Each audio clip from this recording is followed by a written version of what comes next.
With some New Yorkers caught in the middle of a feud between Governor Cuomo and President Trump, the two will meet face-to-face tomorrow to discuss their issues. Specifically about the federal government's recent ban on New Yorkers from enrolling in pre-screening programs to make travel easier. News Channel 9's Andrew Donovan had the chance to question the governor a day ahead of his meeting.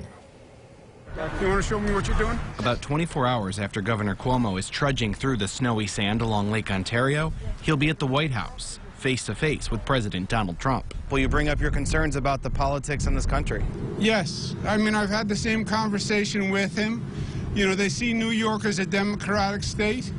So I believe the Republican administration thinks there's no value to them in helping New York.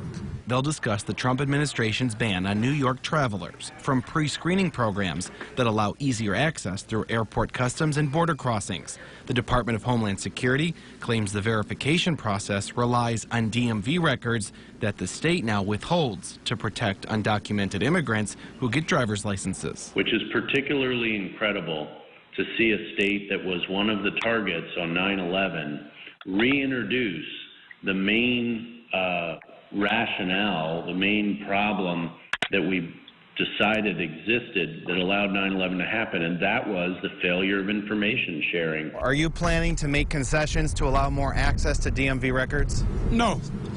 No, I don't believe it's about access to DMV records. I believe it's about politics. This is a political season. The politics in this country are crazier than I've ever seen before.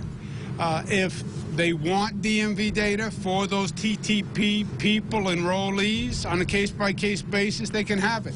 Cuomo wants to find out if the concerns are legitimate or if this is a punishment for the state's support of undocumented immigrants. In Jefferson County, Andrew Donovan, News Channel 9. The governor's office claims he's already offered case-by-case access for people who want to enroll in the program, but that the Department of Homeland Security rejected the offer.